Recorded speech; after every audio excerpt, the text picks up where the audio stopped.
Business as Mission sa Entrepinoy Espesyal tuwing Lunes, alas 11 hanggang alas 12 ng tanghali sa 702 DZAS FEBC Radio TV.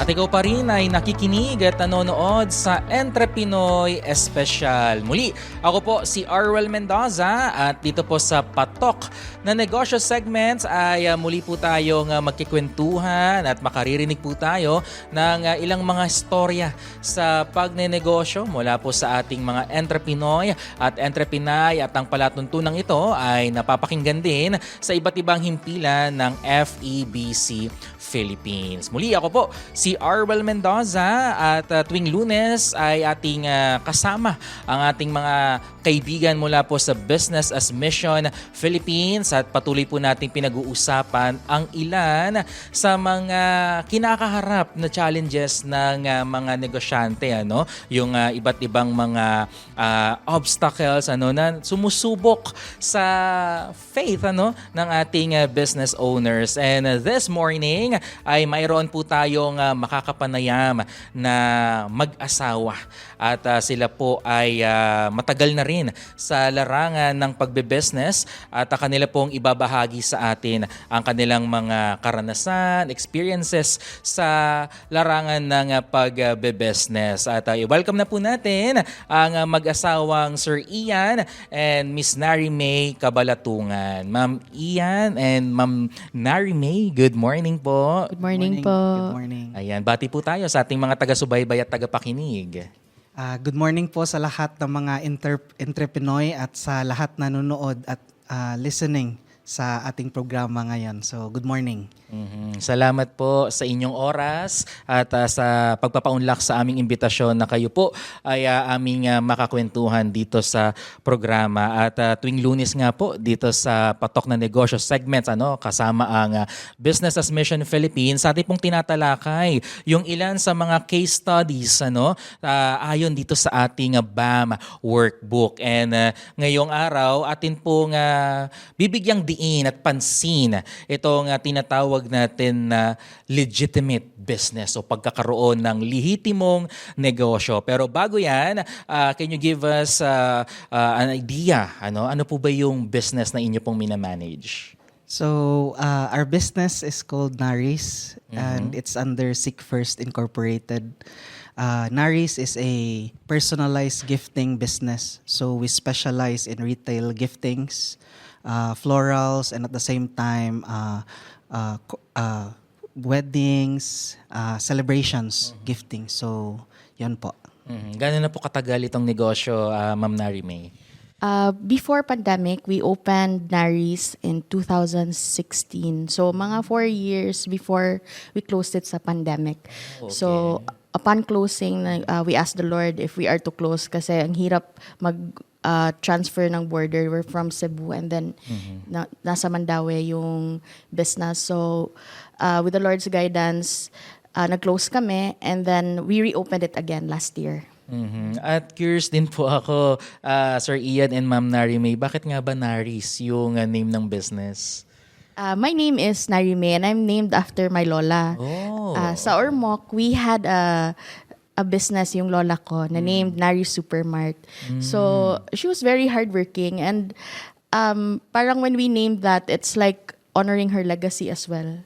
Kasi na-close na din yung Nari Supermart before. But it was the first grocery doon sa Ormoc na parang supermarket style. Ganon. Okay, so yung pala yung pinagmulan Yes. nung pangalang Naris. Now, dito sa ating talakayan, dito sa Entrepinoy Espesyal, siguro kung kayo yung tatanungin ko, when you hear the word legitimate, what comes into your mind? Ano ba yung mga pumapasok sa isipan nyo kapag naririnig nyo po itong salitang ito?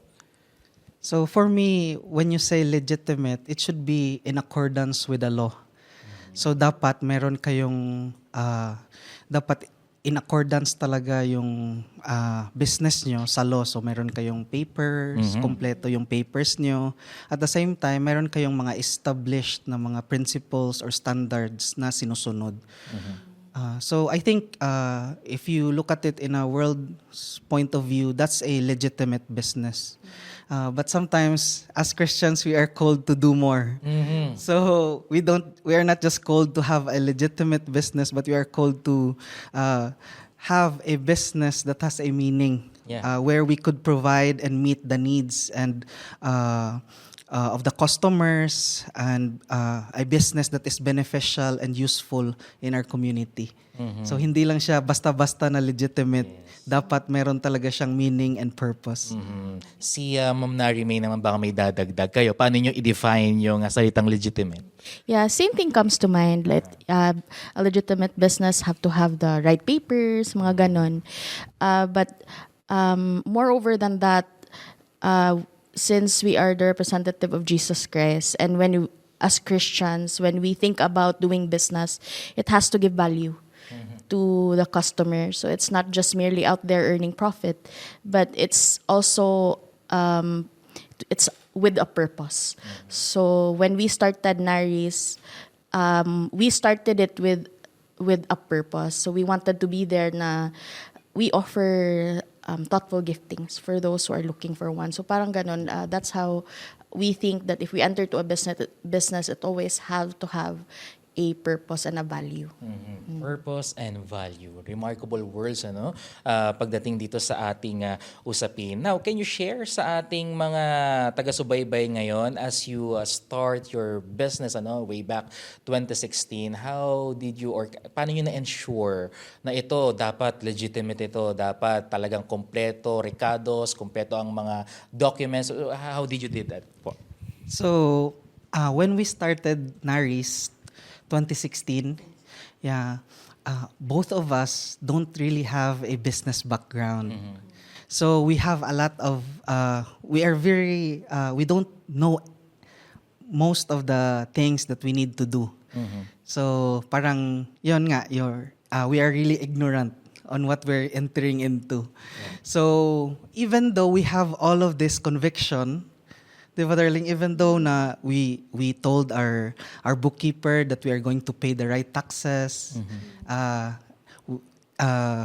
pero there was a time when Mikmik told our bookkeeper na that we are going to pay the right taxes. Sabi niya, ba't naman kayo magbabayad ng right taxes? Yung mga lalaking ang kumpanya hindi nagbabayad. Binabaliwala na lang. So even doon, parang nasiswayed kami. So I think it's okay lang pala na hindi i-declare lahat. Kasi makakamura ka and then you would have more profit. So, sa first time namin na pag-open noon, parang, we are legitimate, pero dun lang sa papers. Pero in our heart, we know that there is something wrong talaga. So, all our papers are correct. We pay the right taxes, and ganyan. But in our hearts, we know that there is something wrong.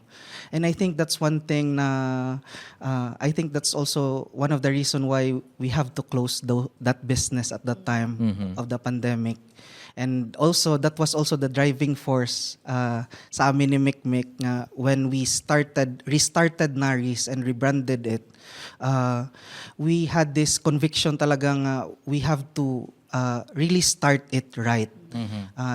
Despite all the discouragement, despite all of the pressure outside, we really have to start it right. That's why we prayed, di ba? We prayed for a Christian bookkeeper talaga. And then, praise God, na-answer niya.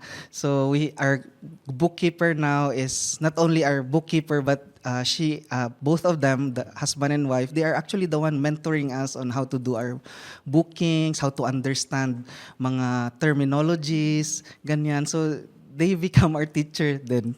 So, and we don't want to stay ignorant. Yeah. So that's also one thing that I really praise God for leading us to BAM, because here we learned how to really be not just legitimate but also a business that is right with God.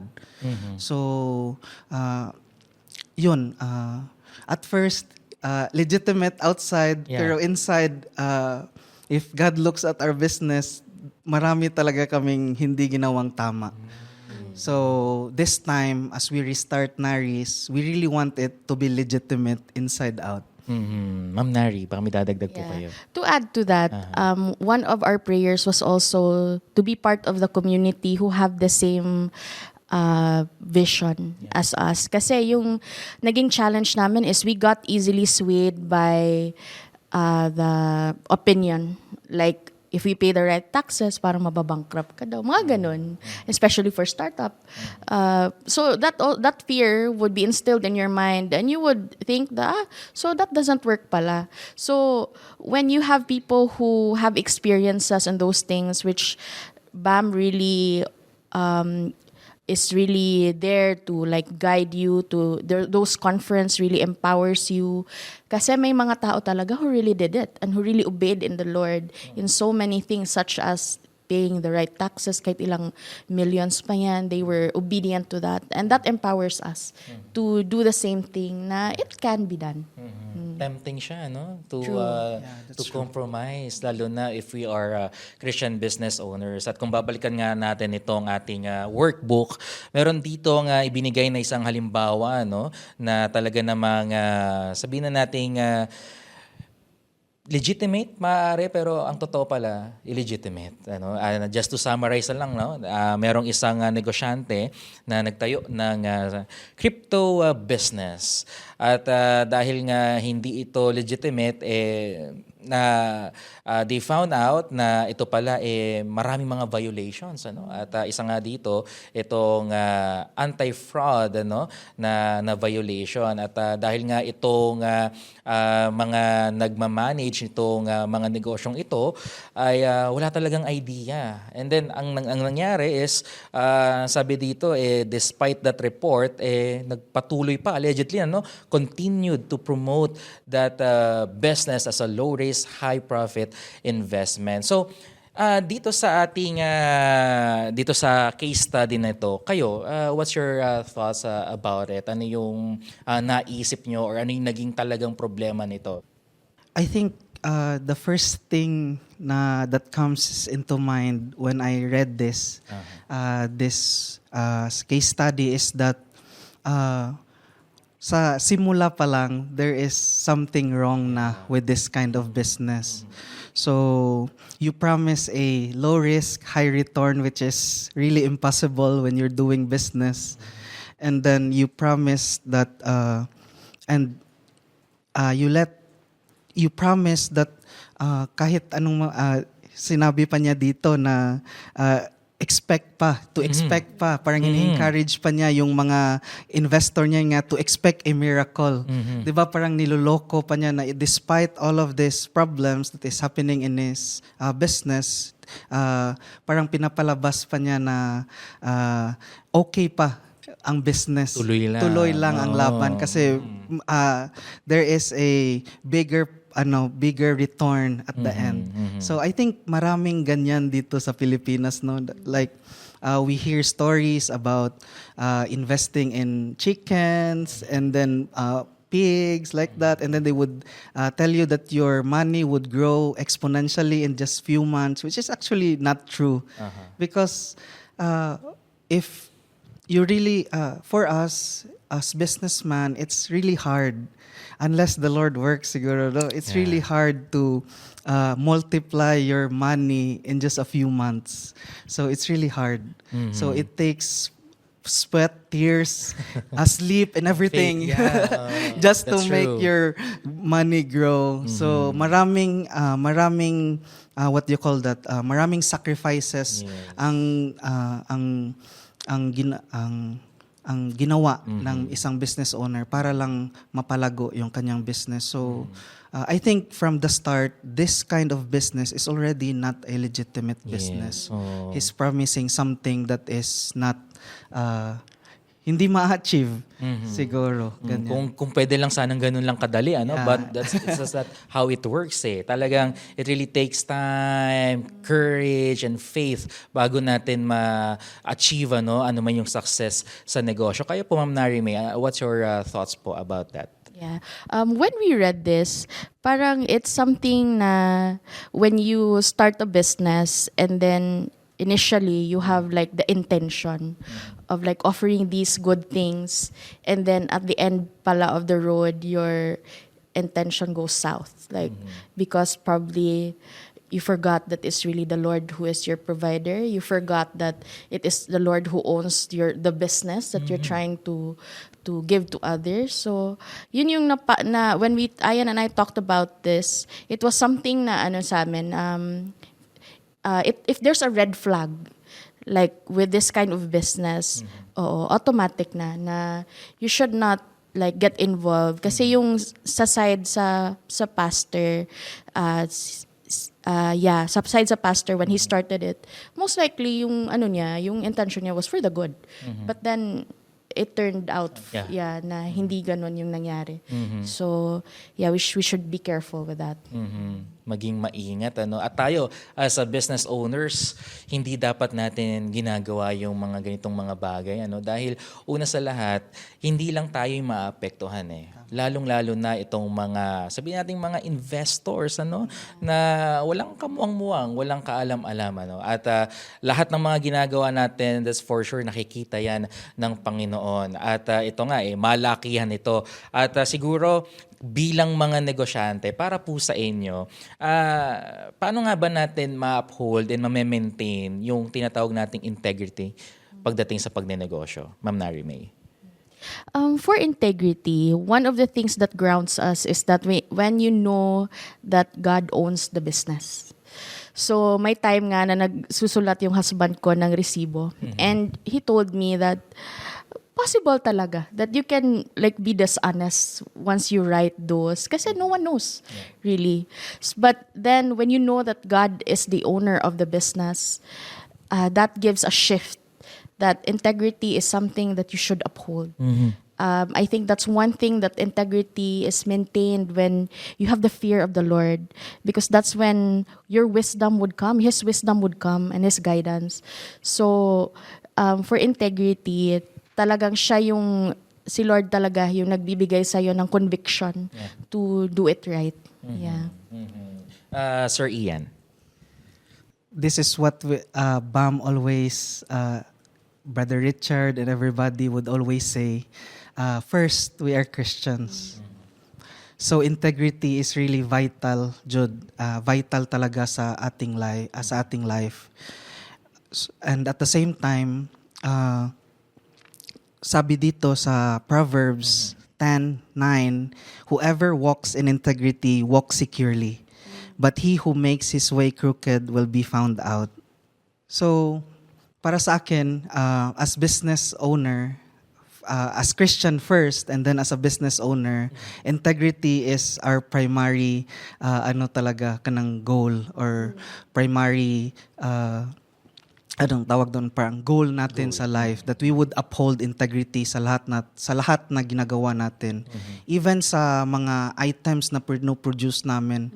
So I always tell them that everything should be made right, dapat hindi minamadali, kasi everybody who would receive our gifts, yung mga gifts na ginagawa natin, dapat all of them should be perfect.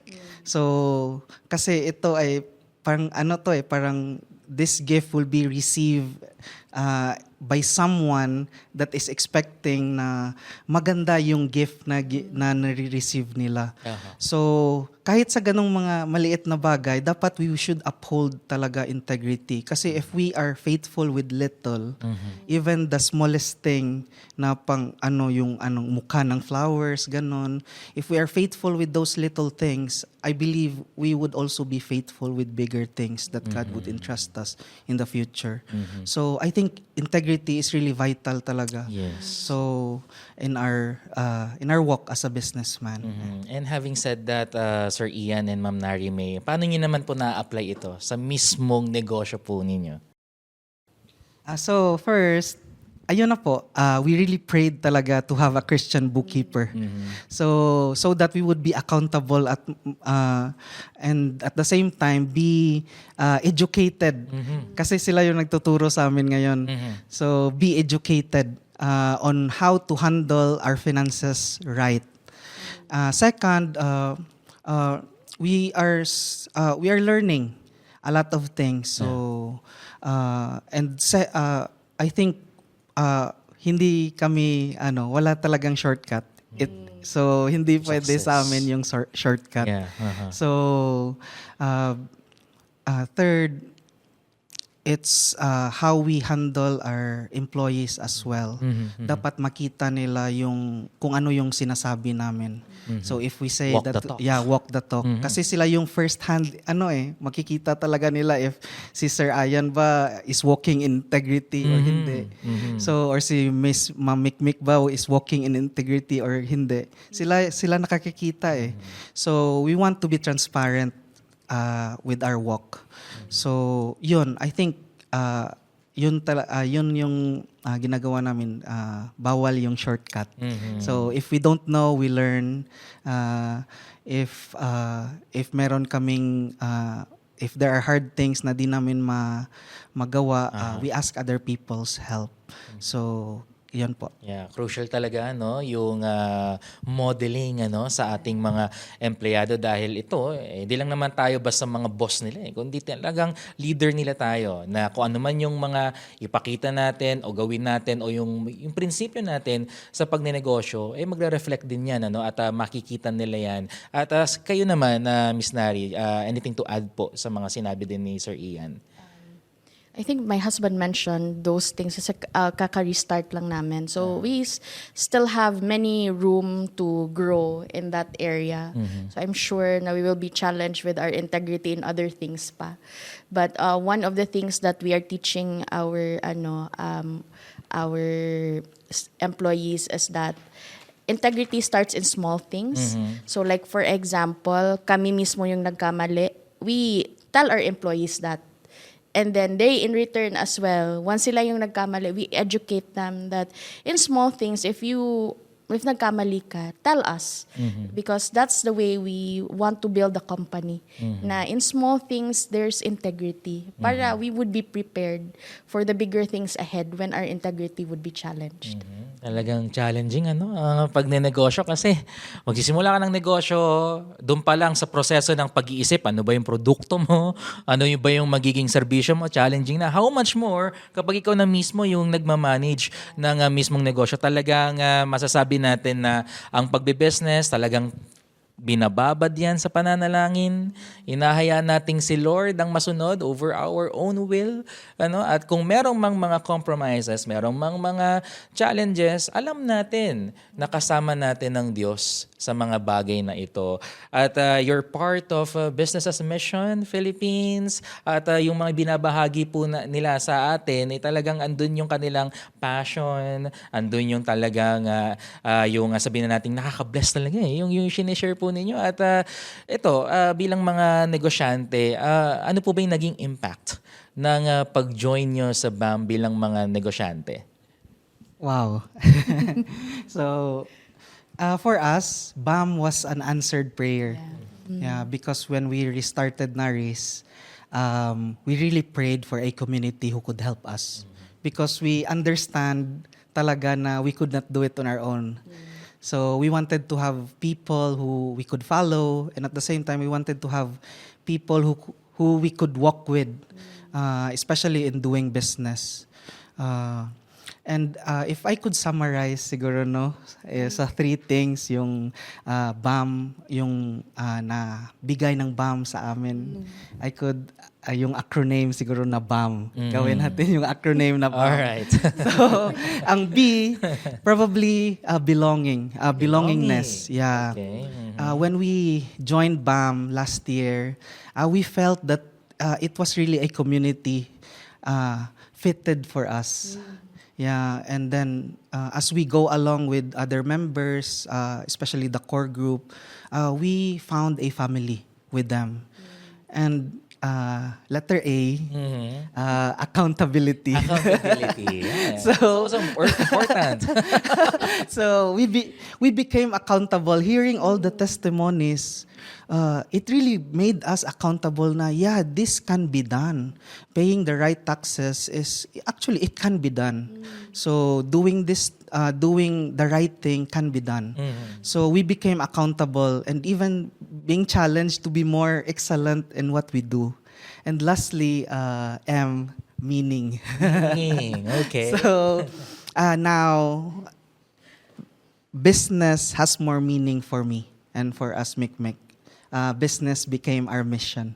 So it became a mission not just to earn money but also to influence our employees, influence our partners, influence our even our landlords, our clients, even our friends, even our families, di ba? We influence them. So business for us now became a mission to give glory and honor to our Lord Jesus Christ, and at the same time to reach out those who are lost. So BAM stands for belongingness, accountability, and meaning. Kaya bang tapatan nyo ni Ma'am Nary May? Okay. Parang pinaghandaan. Parang may ano talaga siya. Oo, parang Pinaghandaan merong ito. kopya eh. No? Oo. Kayo naman, Ma'am Nary May. For me, when BAM happened, kasi nakita ko lang siya sa Facebook over yung ads nila. And then when I saw it, sabi ko sa husband ko na let's try. Because we've been praying for a community, and then when I saw the ad, parang it speaks like pwede to, baka eto na. And then when we joined and when we hear all those stories, na ano kami, we attended na mga fellowships, and that's how it started. Hanggang na-invite kami sa core, and being in the core, we wanted to just be a part of the registration. Pero biglang naging mas more pala yung responsibility. And when we attended the retreat, it even widens our understanding of what BAM is all about. Reaching out and using your business talaga for God's glory alone. So there's a shift na nangyari. So in my personal walk with the Lord, business, yes, become my mission. And it also became parang a calling na rin na we have to really uphold being biblical, being authentic, and being missional. So, yes.